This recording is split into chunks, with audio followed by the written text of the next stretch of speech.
Imagine stepping off a dusty stagecoach in the scorching sun, your heart pounding with dreams of a new life and a fresh start. Now picture the moment you realize the man you traveled hundreds of miles to marry is already bound to someone else, and the entire town knows it. That's what happened to Nora Thompson, a mail-order bride who left everything behind in St. Louis for the promise of a grand ranch and a loving husband in Dry Gulch, Arizona territory. But fate had something far more complicated in store: scandal betrayal, and a determined sheriff with an offer she simply couldn't refuse. Nora Thompson had always been a dreamer. Growing up in the crowded neighborhoods of St. Louis, she possessed a restless spirit that refused to be tamed by factory work or the predictability of daily life. She yearned for open skies, for a horizon unbounded by brick walls and smoky rooftops. By 18, she'd grown weary of the gossip and the stale ambitions of her old community. When she came across a mail-order bride advertisement posted by a rancher named Jameson Jim Beckett from Dry Gulch, Arizona territory, she seized upon the idea without hesitation. Jim's letters painted vivid pictures, sunsets casting the desert in a golden glow, the sweet scent of sagebrush after rare monsoon rains, and a home that awaited her on the frontier, a place where she would be respected and never go hungry. Hungry not just for food, but for opportunity. Nora gathered what few belongings she could afford to keep. She sold nearly everything else, including heirlooms she'd once thought precious, but which had become anchors to a life she desperately wanted to leave behind. All she kept was a small trunk containing her mother's locket, a single Sunday dress, and the hope that this new life would be the answer to her fervent prayers. The journey west was a trial of endurance. She rode a train from St. Louis to Santa Fe, cramped among strangers and kept awake by the clanking of wheels on iron rails. She pored over Jim's letters by lamplight, the promise of love and security propelling her onward despite her nerves. When she finally reached Santa Fe, she learned she'd have to wait 3 days for the next stagecoach heading west toward the smaller, more remote towns. Nora was not alone in her wait. She befriended a traveling merchant named Bill Watkins, who told her grand tales of the frontier. Bill boasted he once crossed paths with the lawman Wyatt Earp in Tombstone, regaling her with stories of shootouts and how quicksilver decisions could determine life or death. Though thrilling, his stories served as a reminder that the Wild West was not for the faint of heart. Undeterred, Nora boarded the stagecoach to Dry Gulch at dawn on the 4th day. For hours the carriage jostled along rocky roads, framed by towering red buttes and endless desert. The scorching sun turned the air stifling, and each bump nearly sent her trunk tumbling to the floor. Yet she clutched Jim's latest letter, reminding herself that at the end of the ordeal waited the man who had so passionately vowed to love and care for her. Finally, late in the afternoon, the stagecoach rolled into Dry Gulch. The place was a scatter of wooden buildings along a single main street. A saloon with swinging doors, a modest church with a thin steeple, and a handful of shops made up what passed for the town's hub. Stepping off the stage, Nora was greeted by a blast of hot wind and a swirl of dust that stung her eyes. She glanced around, searching for a tall, broad-shouldered man with sandy hair, exactly how Jim had described himself. But no one rushed forward. No one waved a sign bearing her name. No one lifted a hat with a warm, welcoming smile. A knot of apprehension formed in her stomach. She might have assumed he was merely delayed, except the stares from the handful of bystanders told her something was amiss. One man doffed his hat politely, but it was more out of pity than genuine welcome. Nora clenched the handle of her trunk, trying to quell the rising panic. She approached the local hotel and asked the wiry, bespectacled proprietor, Mr. Wilson, if he knew Jim Beckett. He paused, rubbing his chin, then advised her to see the sheriff. Nora's heart fluttered with fear. Why would she need the sheriff to find her fiancé? Nevertheless, she set her jaw and followed his directions down the street. The sheriff's office was a modest wooden structure with a single window facing the dusty thoroughfare. Her nerves jangled with every step. Little did she know this confrontation would mark the first step in an unforeseen journey that would change her life and the entire town forever. Nora's trepidation grew as she entered the sheriff's office. She found a middle-aged man, lean with sharp eyes, seated behind a cluttered desk. A silver badge pinned to his vest glinted in the lamplight. He looked up, set down his pen, and rose to greet her. "Ma'am," he said, tipping his hat in a show of manners. "I'm Sheriff Franklin Wade. How can I help you?" Nora drew a breath to steady herself. "I'm Nora Thompson, sir. I've come to Dry Gulch to meet well to marry Mr. Jameson Beckett." She cleared her throat, fingers worrying the edge of her skirt. "He and I have been corresponding. I expected him to greet me at the stage, but he wasn't there. Mr. Wilson at the hotel suggested I speak to you." Sheriff Wade's expression shifted from polite curiosity to something more serious. He gestured for her to sit. "I'm afraid you've been misled, Miss Thompson," he said, folding his hands on the desk. "Jim Beckett is a resident here, that's true. But he's already married." Nora stiffened, as though struck by lightning. That can't be," she stammered. "He's the one who sent for me. We've been writing for months." The sheriff passed her a worn piece of paper. "Mrs. Mary Beckett came to me with this. It's a letter from Jim to you, which she discovered among his things. She's known he was up to no good, but she didn't realize he'd actually arranged for you to travel all the way here. She wanted to warn you, but you arrived sooner than she expected." Disbelief warred with anger in Nora's chest. She'd risked everything to answer Jim's call. She'd left home, spent her savings, and pinned her hopes on a future that had vanished in an instant. Heat rose to her cheeks and her vision blurred. Why would he do this? Why mislead me? Sheriff Wade shook his head grimly. Likely for the same reason he's found himself in other messes. Money troubles, questionable deals.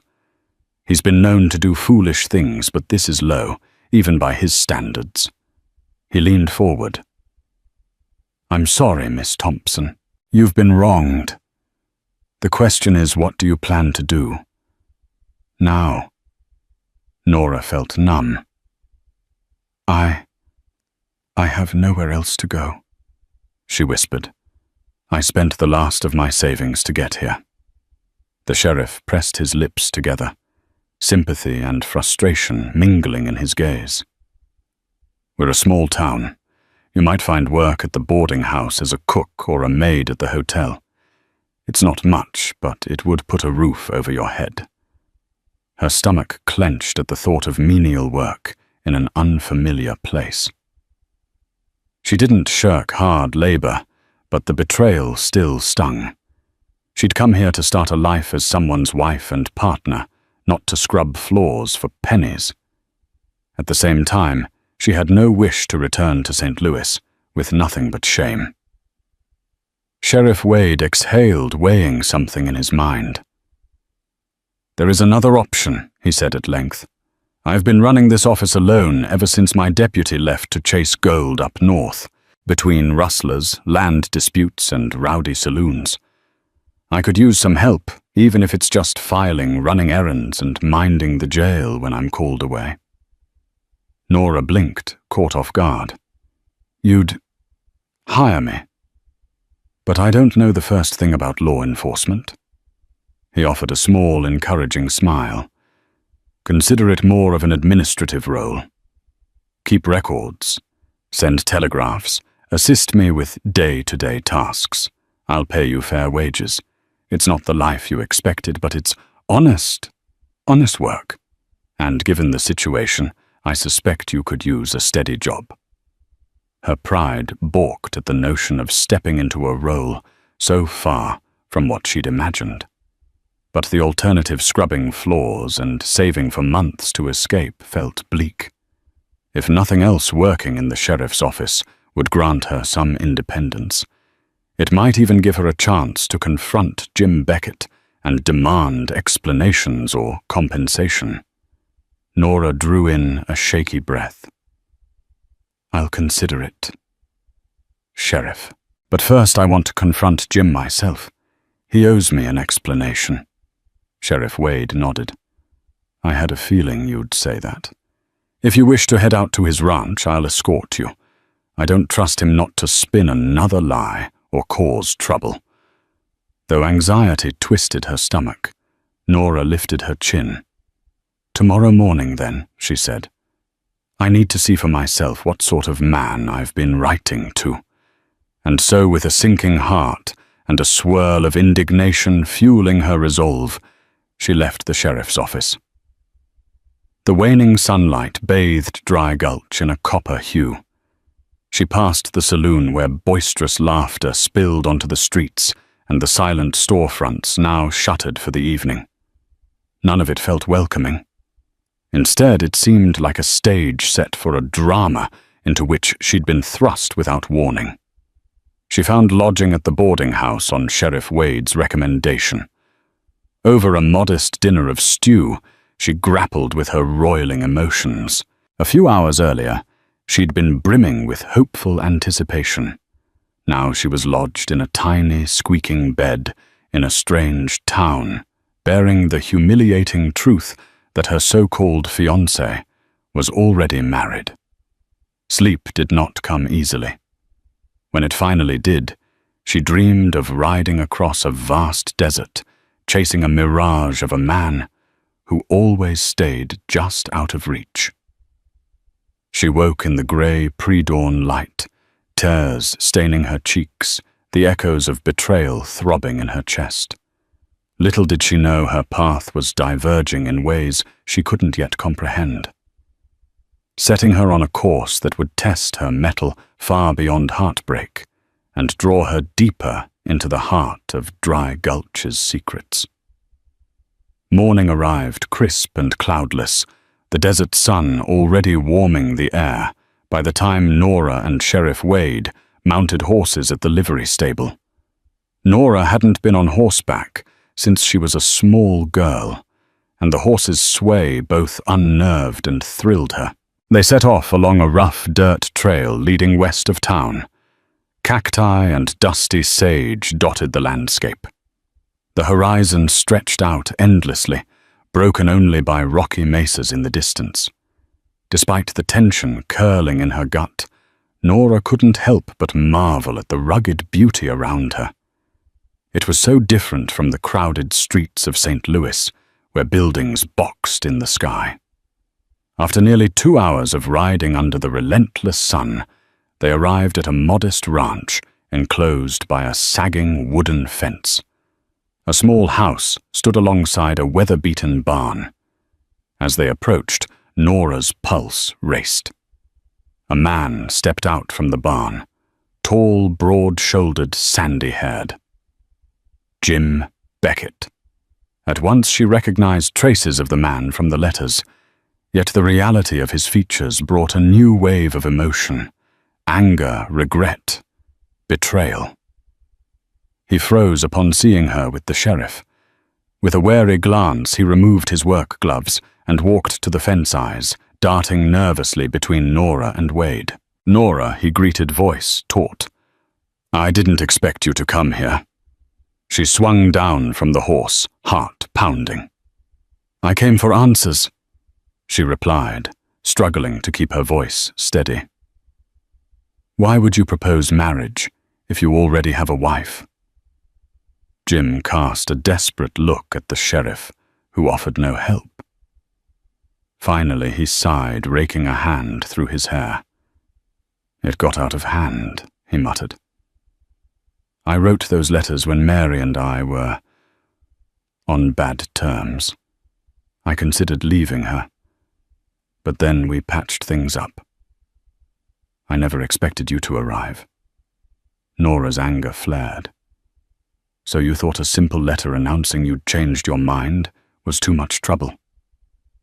You let me sell my belongings, travel halfway across the country, only to leave me abandoned at the stagecoach." He looked down, scuffing the dirt with his boot. "I'm not proud of myself, Nora. I swear I never meant for you to be stranded." Sheriff Wade interjected, arms folded across his chest. "You must see how your actions have left her in a dire position, Jim. It's worse than mere confusion. It's fraud." Jim's cheeks reddened. "I can give you some money to help you get by. Just don't make trouble with Mary. If she finds out the full story, she'll leave me for sure." Nora felt heat rising to her cheeks. "Your concern is for your marriage? You think a few dollars can fix what you did to me?" He had the decency to look ashamed, but any sympathy she might have felt dissolved under the weight of his betrayal. Sheriff Wade took the reins figuratively and literally. "We'll settle this matter in a civilized way," he said. "But make no mistake, Jim. You owe Nora more than excuses. If she decides to press charges, I'll have to bring you in." "Don't," Jim pleaded, hands shaking. "Mary wouldn't." "That's enough," Nora cut in, voice wavering. She didn't care to hear his hollow excuses or watch him scramble to preserve his marriage. "I've heard all I need to hear." She turned to the sheriff. "I want to leave." They mounted up and rode out without another word. If Jim Beckett called after them. Nora didn't hear it above the pounding of her own heartbeat. The ride back to Dry Gulch was silent, save for the horse's hooves. Tears stung Nora's eyes, but she refused to let them fall. She'd been humiliated, yes, but she still had her pride, and perhaps the sheriff's offer. Though it hardly replaced the dream she'd lost, it was something to hold on to. Once they reached town, Nora dismounted and handed the reins back to the liveryman. Sheriff Wade touched her arm gently. "I'm sorry," he said. "You deserved better." She swallowed, forcing down the knot in her throat. "I accept your job offer, Sheriff, if that's still open." "It is," he replied, voice soft but resolute. "First thing tomorrow, then. We'll get you started." She nodded, her whole body exhausted from disappointment and the long ride. She retreated to her room at the boarding house where she collapsed onto the narrow bed. Finally away from prying eyes, she let the tears come in a silent flood. She clutched her mother's locket, mourning the life that would never be. Yet somewhere amidst that sorrow, a thread of determination kept her from sinking into despair. If Jim Beckett's betrayal had taught her anything, it was that she needed to rely on her own strength now. No one else. That next morning, Nora awoke to a sense of grim resolve. She brushed out her hair, donned her plain grey dress, and reported to the sheriff's office. She found Wade examining a battered ledger, a cup of steaming coffee by his side. "Morning, Nora," he greeted with a kind smile. "Ready to get started?" Despite her nerves, she mustered a polite nod. "Yes, Sheriff. Thank you for giving me this chance." He rose, waving her to follow him around the small office. "I'm running this place single-handed." My deputy left for the gold fields, and it's been chaos ever since. Rustlers, bar fights, and a range war brewing between rival ranchers. The paperwork alone piles up faster than I can file it. Nora scanned the disorganized piles of wanted posters, telegrams, and witness statements. I can sort these, she offered, rolling up her sleeves. Make sure warrants are up-to-date statements properly stored. I might need some guidance about how you prefer them ordered. Wade nodded. Of course. Let's start with the simplest categorizing open and closed cases. Then we'll see about the rest. She set to work, grateful for the distraction from her heartbreak. The first few hours were spent learning the telegraph, deciphering the office shorthand, and tidying battered paperwork. Sheriff Wade occasionally stepped outside to check on a dispute or to eyeball the occasional drunk stumbling through the street. Each time he returned, he'd tip his hat in her direction, as though silently thanking her for bringing some semblance of order to the chaos. By midday, the dusty wooden floor was finally visible, and the clutter had been sorted into labeled stacks. Nora sighed with relief, dusting her hands. Though it was hardly glamorous, the work gave her a renewed sense of self-worth. She was contributing to something bigger, keeping law and order in a town that sorely needed it. She and the sheriff took a break at noon, stepping out into the glaring sun to buy lunch from the nearby cafe. As they ate at a small outdoor table, passers-by eyed Nora curiously. She overheard whispers. That's the Beckett girl, and here she's working for the sheriff now. She set her jaw, refusing to shrink under their stares. She'd committed no crime. If the townspeople wanted to gossip, that was their affair. Sheriff Wade, noticing her discomfort, cleared his throat. Folks will talk, he said gently, but they'll find someone else to gossip about soon enough. Dry Gulch is like that. She offered him a fleeting smile. Let them talk.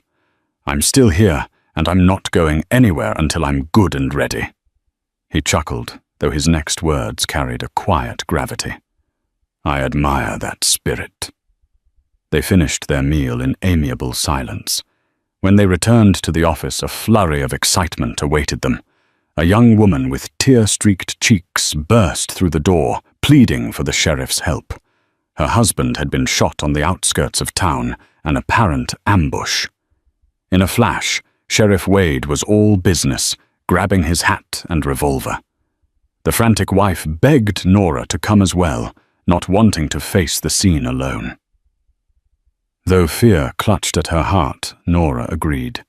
They hurried to the edge of town, where the victim lay bleeding but alive. Wade worked quickly to assess the situation, while Nora cradled the man's head, speaking soothing words to keep him conscious. By the time they got him onto a makeshift stretcher and carried him to Doc Evans's office, Nora's dress was stained with blood, and her adrenaline coursed hot and fast. Late that evening, they learned the man would survive. Sheriff Wade concluded this was likely tied to a bitter land dispute involving a prominent rancher named Thomas Hastings.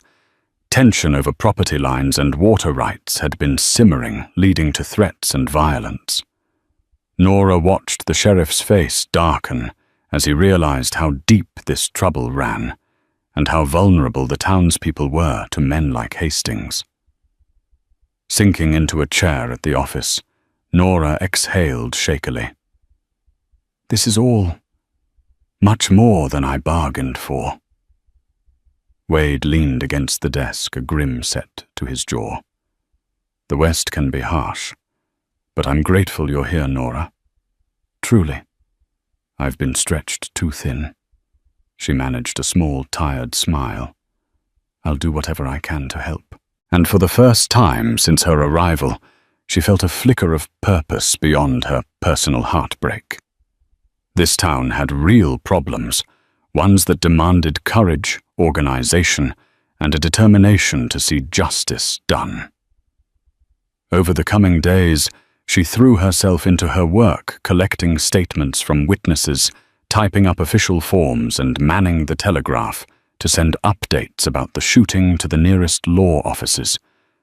The more she learned about Dry Gulch, the more she realized Jim Beckett's betrayal was only one of many troubles in this corner of the frontier. Still, with every witness she interviewed and every piece of evidence she filed, she felt a growing satisfaction, though she'd never set out to be on the side of the law. It felt strangely right, and so Nora began to see that the sheriff's offer was more than just an escape from her predicament. It was a chance to stand for something. She might have come to Dry Gulch in pursuit of love and stability, but she was finding a different kind of purpose, one that would test her mettle far more than any marriage might have done. The days stretched into weeks as Nora immersed herself in the sheriff's office. The shooting of Hank Miller, the ranch hand ambushed over the land dispute, was just the beginning. Sheriff Wade and Nora pieced together testimonies from frightened residents who hinted at extortion, bribery, and intimidation tactics. Time and again, the name Thomas Hastings surfaced, a wealthy rancher known for his influential reach and willingness to do whatever it took to protect his assets. Though the townspeople spoke in hushed tones, the stories they told painted a vivid picture of a man who bought favors from traveling judges, intimidated witnesses, and paid off hired guns to keep the locals in line. Dry Gulch, it seemed, had been living under Hastings' quiet grip for far too long. Nora's filing system made the patterns clearer. She and Sheriff Wade carefully compiled a list of incidents, complaints, injuries, even missing persons, many of which seemed tied to Hastings or his associates. But rumors and circumstantial evidence wouldn't be enough to convict a man of his stature.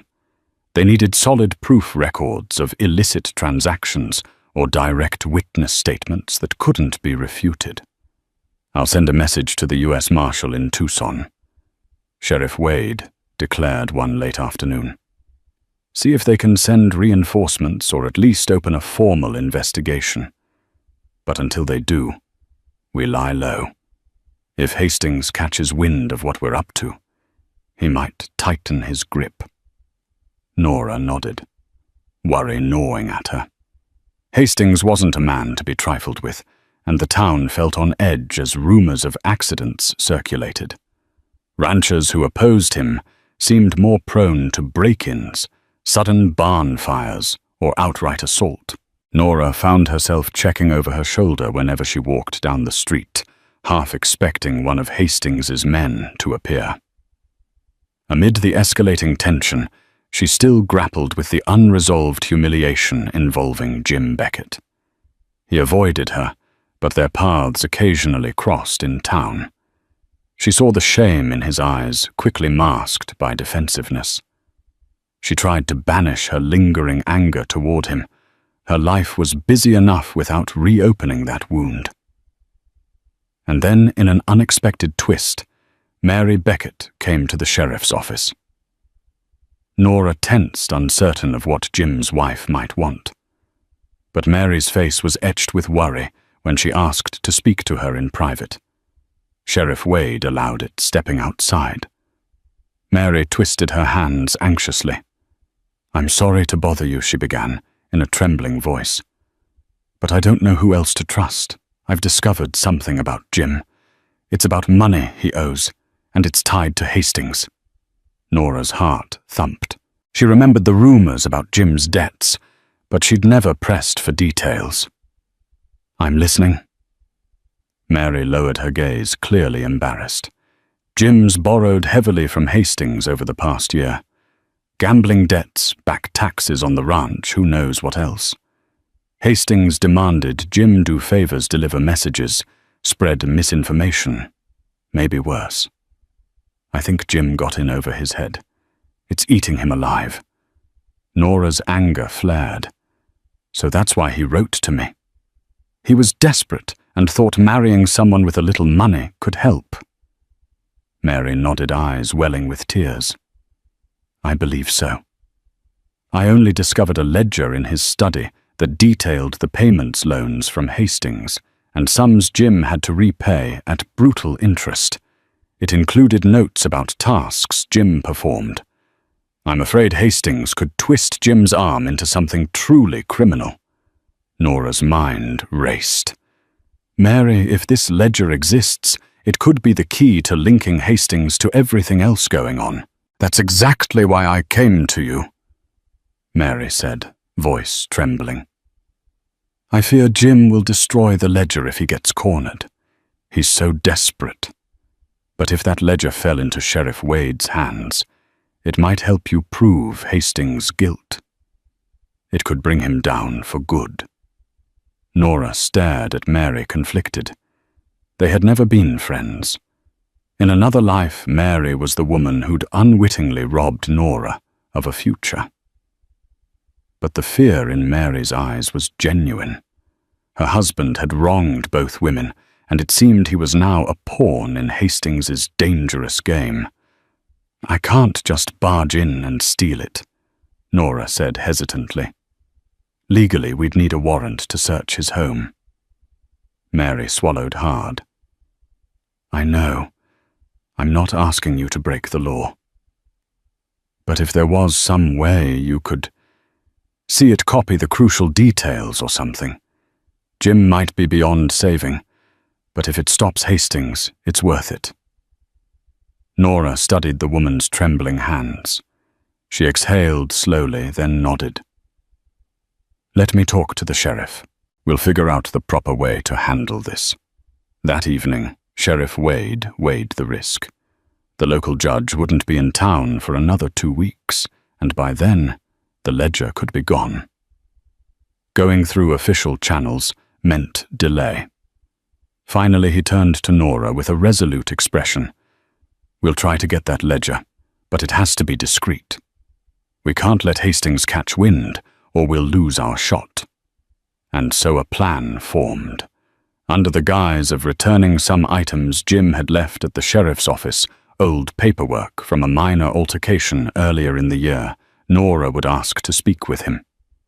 Meanwhile, Mary would leave the study door unlocked.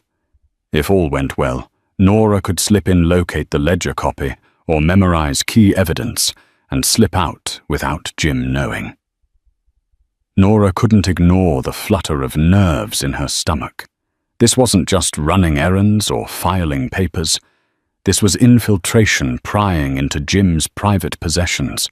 Yet if it helped bring down Hastings and save countless others from violence and intimidation, she felt morally compelled to do it. The plan unfolded one tense night, with the moon hanging low and silver in the desert sky. Nora rode out alone, carefully dismounting near the Beckett ranch. She spied Mary's faint lantern light by the barn, a silent signal that Jim was distracted. Slinking around the side of the house, Nora found the door to the study ajar. Her heart hammered as she slipped inside. The study smelled of old leather and pipe tobacco. She tried not to think about the personal, intimate nature of Jim's secrets. Carefully, she rummaged through drawers until she discovered a slim ledger with precise notations. Hastily flipping through the pages, she glimpsed references to TH, along with amounts of money borrowed, and repaid some with chilling side notes like services rendered. This was it, proof linking Jim's debts to Hastings. Just then, footsteps sounded in the hallway. Panic seized her. She glanced around, mind racing. Could it be Mary? Or had Jim come to investigate? Her heart thudded as the doorknob turned. With no time to hide, she pressed herself against the wall behind the door. Jim stepped in, muttering to himself. He lit a lamp, and in that faint glow, Nora saw the strain on his face. He crossed the room, heading straight for the desk. She clutched the ledger behind her back, praying he wouldn't notice her shadow. Mary's voice called out from beyond the door. Jim, could you come here for a moment? It's urgent.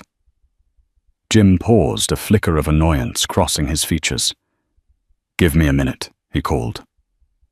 Nora held her breath, each second an eternity. Finally, he turned on his heel and left. Releasing a silent, shaky exhale, Nora eased out of her hiding place. She replaced the ledger in the drawer, but kept a page she'd hastily torn out, the one with Hastings' scrawled initials and a damning list of sums. She pressed it under her blouse. Grateful Mary had provided a diversion at just the right time. Slipping out the side door, Nora made her way back to the barn where Mary waited anxiously. She touched Nora's arm, her eyes brimming with gratitude. Nora merely nodded, too rattled to speak. She mounted her horse and rode away, the damning evidence hidden close to her heart.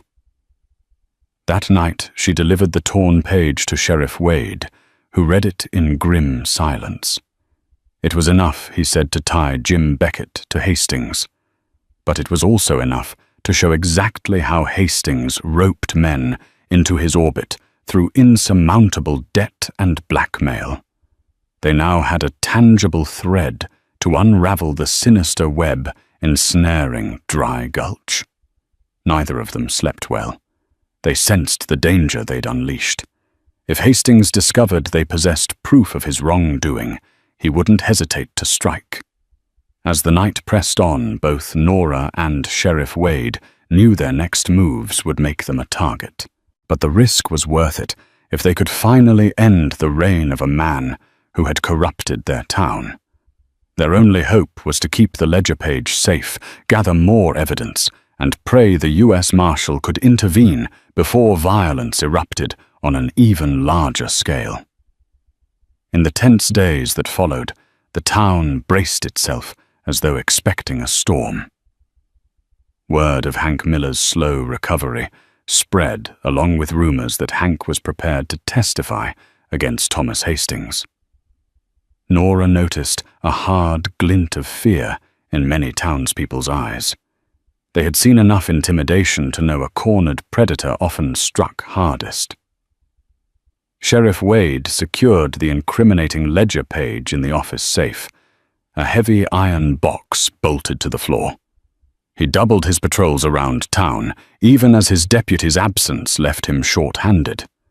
Nora became his de facto partner, armed with a rifle, though she had never once fired a gun at a living target. Her hands shook the first time he pressed it into her arms, but his firm nod of reassurance emboldened her. Hastings himself was rarely seen. The few times he appeared, it was with a retinue of armed men. He'd tip his hat coolly to Sheriff Wade, as though nothing was amiss. Yet his eyes gleamed with silent threats. Nora's skin crawled whenever he passed a man who radiated controlled menace. One scorching afternoon, while Nora was reorganizing some old witness statements, the sheriff rushed in with a telegraph. From the marshal's office, he said, scanning the lines, "They're delayed. Another manhunt keeps them tied up for at least another week." Nora's stomach twisted. A week was an eternity, when Hastings' men grew bolder by the day. Already there had been a nighttime break-in at the local post office, presumably searching for incriminating documents. A ranch on the outskirts reported missing livestock, another sign Hastings aimed to sow fear.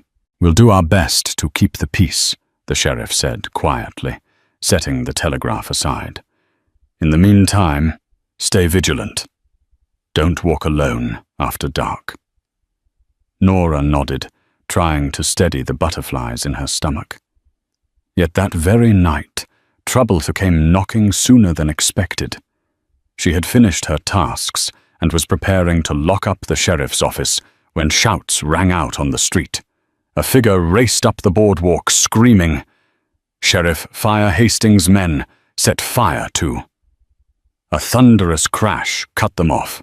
Nora threw the door open, rifle in hand. At the far end of the street, orange flames devoured an old warehouse next to the feed store. Townsfolk ran with buckets, but the blaze roared, sparks flying skyward. Through the wail of wind and fire, Nora heard gunshots, warning shots, or an assault she couldn't tell. Sheriff Wade barreled out of his back room, strapping on his gun belt.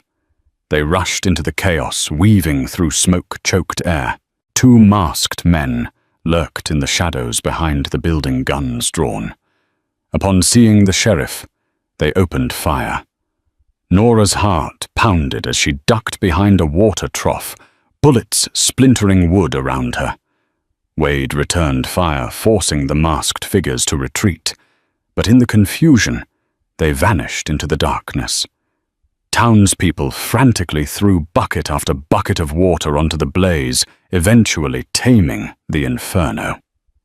Soot-streaked and coughing from the smoke, Nora realized this was no random act of vandalism. It was a warning. Hastings was making a statement that he wouldn't hesitate to torch the town if he sensed it closing in on him. Exhausted and shaken, the sheriff and Nora spent hours investigating. Witnesses saw men sneaking around, but none could identify them definitively. Not for the first time, Nora wondered if she was in over her head, but she resolved to stand firm, remembering the battered ranchers who had no one else to protect them. Back at the sheriff's office, both were too restless to sleep. The safe remained closed, but they knew Hastings's men could try to break in at any moment. Over a pot of bitter coffee, they reviewed their evidence. "We need more," Wade said, voice hollow. "A single ledger page might not be enough. They'll claim it's fabricated, or that Jim Beckett wrote it under duress." Nora rubbed her tired eyes. "Mary said Jim keeps a full ledger," she murmured. "But we only took 1 page." Wade nodded grimly. Getting the rest would be a risk. Jim might have destroyed it by now. Or Hastings could have it. He paused, meeting her gaze. "We may not have a choice. If we don't act, Hastings will tighten the noose on this town." She shuddered, picturing more fires, more ambushes. "All right," she said quietly. "We'll do whatever it takes." The next day they discovered another grim sign. Lou, one of Hastings's ranch hands, who'd secretly confided in the sheriff about suspicious activities, had vanished along with his family. Their modest home burned to the ground. Every new incident drummed home the reality that Hastings was a cornered animal striking out viciously. Nora went about her tasks with a knot in her gut, aware that every dusty footstep behind her might be a hired gun. Mrs. Clara Wilson, the hotel owner's wife, took Nora aside one afternoon. "Child, you look pale as a ghost," she said, softly, pressing a cup of tea into her hands. "Don't let these men break you. We're all rooting for you and the sheriff." Nora forced a grateful smile. "Thank you, Mrs. Wilson. I'm trying my best." But the question weighed on her: how far was she willing to go? She'd come here seeking marriage and security, yet found herself at the heart of a dangerous conflict. Every fiber of her being wanted. Hastings and his reign of terror ended, but at what cost? That night she left the sheriff's office after triple-checking the locks. As she hurried to the boarding house, she thought she caught a glimpse of a figure watching from across the street. She paused, heart hammering, but the figure vanished into an alley. She quickened her pace, feeling Hastings' silent presence loom over every shadow.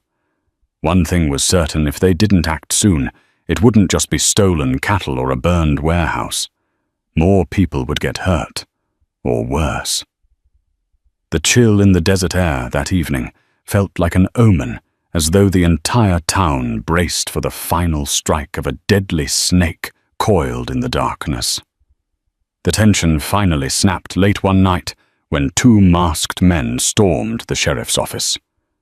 Nora had stayed behind to finish paperwork, while Sheriff Wade was out responding to a disturbance. The door burst open with a splintering crash, and before she could react, one of the intruders leveled a revolver at her. "Where's the ledger?" he snarled. The kerosene lamp on her desk wavered, casting flickering shadows across the room. Nora's heartbeat thundered in her ears. I don't know what you're talking about," she lied. The second man kicked over a filing cabinet, sending papers scattering. "Don't play dumb girl. We know you and the sheriff got evidence. Give it up or we'll tear this place apart." Nora's mind raced. The ledger page was locked in the safe. She prayed they hadn't brought dynamite. Stalling, she raised her hands, stepping back. All right. Just don't hurt me." They shoved her aside and descended on the safe, cursing when they found it locked. One fiddled with the combination, the other kept his gun trained on Nora. In that moment, the door banged open, and Sheriff Wade rushed in, revolver drawn. "Drop your weapons!" Gunfire erupted in a deafening roar. Sparks lit the darkness. Nora dove behind the desk, heart hammering as bullets whizzed overhead. She heard a pained cry. She wasn't sure whose. Then one of the men cursed, shouting, "Get out!" In a flash of movement, they fled, slamming the door behind them. She scrambled to her feet, hands shaking. The sheriff clutched his arm, blood seeping between his fingers. "You're shot," she gasped, racing to his side. He gritted his teeth, eyes dark with anger. "Just grazed." "They're after the safe. This is escalating too fast." Despite the pain, he staggered forward, pressing a hand to the wound. "We can't wait for the marshal anymore. We have to confront Hastings head-on, or he'll burn this town to the ground." Nora nodded, adrenaline surging. "If we go after him, we should go now before he regroups." With the sheriff's arm hastily bandaged, they saddled horses in the moonlight. Nora's heart pounded as they rode out of Dry Gulch in silence, heading toward Hastings' ranch. Word in town was that Hastings often met his hired guns at a secluded canyon nearby a hidden place where deals were made under darkness. Sure enough, as they approached, flickers of lantern light appeared like ghostly orbs dancing among the rocks. They hitched their horses behind some brush and crept forward on foot. The canyon walls loomed the moonlight, revealing shadowy silhouettes. Nora recognized Hastings' commanding stance. Around him milled a handful of men, some armed with rifles. Among them she spotted Jim Beckett. Her gut twisted. What was he doing here? Sheriff Wade gripped her shoulder. "Stay low," he whispered, wincing at the pain in his bandaged arm. "We don't want a shootout unless we have no choice." But just then, Hastings' voice boomed across the canyon, echoing off the walls. "You useless fool," he growled at Jim. "I lent you money, and you failed me. Your ledger ended up with the sheriff, and now look where we are." Jim cowered under Hastings' glare. I tried to fix it," he stammered. "But Mary, Nora, everyone got in the way." Hastings snarled, pointing a revolver at Jim's chest. "Your failures have jeopardized my entire operation. This ends tonight. Either you help me retrieve that ledger once and for all, or I leave your corpse for the coyotes." Nora's pulse raced. She and the sheriff were outnumbered, but they couldn't stand by while Hastings threatened Jim's life. Summoning her courage, she steadied her rifle. Sheriff Wade, his jaw set, lifted his own revolver. They exchanged a tense nod, then stepped out from behind the boulders. "It's over." "Hastings." Sheriff Wade's voice echoed clear and authoritative. "We have evidence of your crimes, and we have reinforcements on the way." Hastings spun lantern light flickering across his face, twisted with fury. "You," he spat. Drop your weapon or your friend Beckett dies right now." Nora aimed her rifle, refusing to yield. "Let him go, Hastings," she shouted, heart pounding. "There's no escape for you. Your men failed to get that ledger." A shadow passed across Hastings's features, and in the next heartbeat, chaos erupted.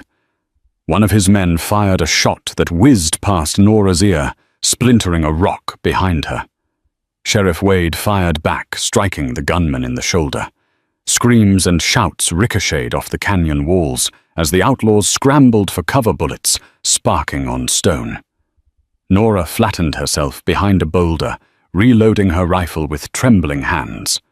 Across the clearing, Jim dove to the ground, narrowly avoiding a hail of bullets. Hastings, too, found cover, unleashing shots with deadly accuracy. Dust filled the air, the smell of gunpowder thick as the night turned into a battlefield. Sheriff Wade let out a pained grunt. He'd been grazed again on his injured arm, but he kept firing. Nora's vision blurred with fear and adrenaline. She peered through the darkness, spotting Hastings reloading. With shaking hands, she aimed and fired. The muzzle flash lit her face. Hastings ducked the bullet, ricocheting off stone, but it was enough to force him to retreat. In the frenzy, Jim crawled toward the sheriff, shouting over the din, "I'll help." He grabbed a fallen revolver, took aim at one of Hastings' men, and fired. The shot found its mark, and the man yelped in awe. Jim's eyes, wild, looked to Nora and the sheriff as though begging for forgiveness or redemption. Suddenly, Hastings rose from behind a rock, leveling his revolver. Nora froze, heart seizing. He was aiming at Jim's back. She tried to shout a warning, but the report of the gun rang out. Jim lurched, a cry tearing from his throat as he fell to the ground. No Mary Beckett's voice rang out. In the midst of the chaos, Mary appeared, having trailed them in desperation. She ran to Jim, tears streaming down her face. Bullets kicked dust around her feet as she dragged him behind cover. Hastings advanced, his face a mask of fury. Before he could squeeze the trigger again, Sheriff Wade fired, catching Hastings in the leg. With a strangled curse, the rancher collapsed, dropping his revolver. Nora rushed forward, rifle aimed at the trembling man, whose empire of fear was crumbling around him. "Thomas Hastings," she panted, forcing steel into her voice. "You're finished. Surrender." For a heartbeat, Hastings's eyes flickered with hatred, so raw that Nora felt ice slide down her spine. Then he sagged, perhaps realizing his fight was over, or that his men were in no position to help. One by one, they tossed their guns aside, pinned by the sheriff's aim and their own injuries. Mary sobbed over Jim's limp form, checking his wound. He was alive, but bleeding badly. Nora swallowed back tears. Even after everything he'd done, he didn't deserve to die like this. Sheriff Wade knelt, ignoring his own injuries to assess Jim. "We have to get him back to Doc Evans," he said grimly. The canyon fell silent save for the ragged breathing of the wounded. Lantern light flickered across drawn faces, revealing fear, regret, and the end of a reign of terror. The final shot had been fired. Hastings had lost, pinned to the dusty ground, awaiting the justice he'd long evaded. And Jim Beckett, the man who once promised Nora a new life, now lay in his wife's arms, paying a steep price for his entanglements. Nora eased the rifle down, exhaustion crashing over her like a tidal wave. She had never imagined herself in a battlefield of bullets and vengeance. Yet here she stood, the desert wind cooling her sweat-damp brow. A swirl of conflicting emotions flooded her relief that Hastings was defeated, horror at the violence, and a deep, unexpected sadness for everyone caught in his web. As the moon shone down on the battered canyon, Nora felt like she was standing at the crossroads of her life. She'd come west seeking love and stability. Instead, she'd found betrayal, danger, and her own wells of courage. And though the night was quiet now, she knew the aftermath of this showdown would echo through Dry Gulch for years to come. Dragging Thomas Hastings and his men back to Dry Gulch in the dead of night felt like hauling the weight of a war. Sheriff Wade, bleeding and grim-faced, insisted on escorting the prisoners himself. Jim Beckett, unconscious and pale, lay in another wagon with Mary at his side. Nora rode behind, numb and dust-covered, the adrenaline of the battle long faded. They had saved a town, but the cost had been steep. As dawn broke over Dry Gulch, townsfolk gathered silently, whispers rippling through the crowd. Hastings was captured. Doc Evans rushed to tend to the wounded, and despite his injuries, Sheriff Wade stayed on his feet until Hastings and his men were secured in the jail cell. The clanging of the lock echoed like a final verdict. Exhausted Nora dropped into a chair. Victory had never felt so heavy. Sheriff Wade, slumped beside his desk, gave her a tired nod. "We did it. Hastings will face trial. The marshal's on his way." She looked at him, bandaged, blood-stained, but resolute, and her chest ached with admiration. "Thank you for trusting me when I had nothing." He smiled faintly. "You saved my life more than once, Nora. It's I who owe you." Before she could reply, Mary rushed in, eyes red. "Jim's alive. Doc says he might recover." Slowly. Relief flickered across her face, tangled with sorrow. Sheriff Wade nodded solemnly. "He'll still face charges." "I know," Mary whispered. "But maybe the judge will be lenient." There was no clear answer to that. Mary turned to Nora, guilt in her voice. "I should have spoken up sooner. I'm sorry." "You did what mattered," Nora said, placing a hand on her arm. "Now it's time to heal." After Mary left, Nora helped the sheriff to the back room, carefully cleaning his wounds. The sight of him so vulnerable stirred a quiet protectiveness in her. When their eyes met in the soft lamplight, something unspoken passed between them, a bond forged through fire. Later, as she sat alone at the desk, she watched Hastings, silent and sullen in his cell. He was finally powerless. The town could breathe again. Over the next few days, peace returned. The marshal arrived. Hastings was taken into custody, and Dry Gulch began to mend. The townsfolk smiled more easily. Clara Wilson even joked about opening a bakery, now that life had quieted. Jim's trial followed. Still weak, he stood to face the judge. Nora testified, confirming his involvement.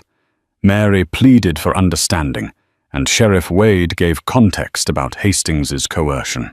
The sentence was lenient but firm, several years in prison. Mary wept, but thanked them all. That night, Nora walked the quiet main street, lanterns glowing gently in the windows. Her heart was calm. She had come west, searching for love, and instead found her place in a town worth fighting for. Back at the sheriff's office, Wade looked up as she entered. "I wondered if you'd come." She smiled softly. "Couldn't stay away." Their eyes held for a long, warm moment. This wasn't the future she had planned, but it was one she had earned. Weeks after Hastings' arrest and Jim Beckett's sentencing, Dry Gulch began to breathe again. Once muted ranchers held open meetings about land fairness. Saloon patrons laughed without fear, and families walked Main Street with a newfound ease. Nora remained at the sheriff's office, now a steady part of the town's daily rhythm. She'd learned to handle a revolver not expertly, but enough to carry one with confidence. She organized case files, dated disputes, and slowly shed the title of mail-order bride in favor of something more fitting lawkeeper. What surprised her most was how natural things began to feel between her and Sheriff Wade. They shared long talks during quiet hours, discussing the town's future, their pasts, and dreams they'd once buried. Their bond had grown silently rooted in mutual respect, forged under fire. One afternoon, a letter from her sister arrived. Beatrice, writing from Kansas City, spoke of financial struggles and their mother's initial disapproval. But her tone softened. Word of Nora's courage had reached them, and pride now mingled with worry. Reading the letter, Nora felt the tug of two worlds, her roots and her new life. That evening, Clara Wilson hosted a modest gathering at the hotel to celebrate the town's return to peace. Lanterns swung above the tables, and fiddle music danced on the desert breeze. Clara had lent Nora a sage green dress, and for the first time in weeks, she felt something like herself again. Sheriff Wade appeared at her side, dressed neatly and favoring his healing arm. As the music slowed to a waltz, he offered his hand. "I'm no dancer," she said, with a bashful smile. He gave a small bow. "Neither am I, but we can try." They moved in slow, careful circles. Around them, townsfolk smiled and joined in the celebration, lightening months of tension. As they danced, Nora felt contentment settle deep in her chest. Not the dizzying love she once imagined, but something steadier, real. Later, under the stars, they stood outside the hotel. The desert air was cool, the sky endless above them. Franklin turned to her. "Are you happy here?" he asked gently. She met his gaze, firm and sure. "I am. More than I ever thought I'd be." His hand found hers. "Then stay." She nodded, emotion tightening her throat. "I will." In the days that followed, Nora wrote home explaining she would remain in Dry Gulch. There was work still to be done, a town to rebuild, and someone who made her feel seen. She wasn't a runaway bride anymore. She was part of something larger, something that mattered. Looking down Main Street, where townspeople tipped their hats and children laughed in the sun, Nora felt hope stir. The West would never be easy, but in this wild land, she'd found her footing, and maybe, just maybe, she'd found love too. Thank you for following Nora Thompson's remarkable journey from a betrayed mail-order bride to a courageous force for justice in Dry Gulch. Through heartbreak and perilous twists, she discovered a purpose greater than any wedding vow could have promised, and an unexpected chance at love with Sheriff Franklin Wade. In the aftermath of tyranny, the town heals slowly. But Nora's story reminds us all that strength can bloom in the midst of adversity, and hope can flourish where we least expect it. If you've been captivated by Nora's resilience and the spirit of the Old West, please show your support. Like this video, share it with friends who also love frontier tales, and subscribe to our channel for more riveting stories of courage, redemption, and the untamed American frontier. Together, let's keep these voices of determination and adventure alive, one story at a time.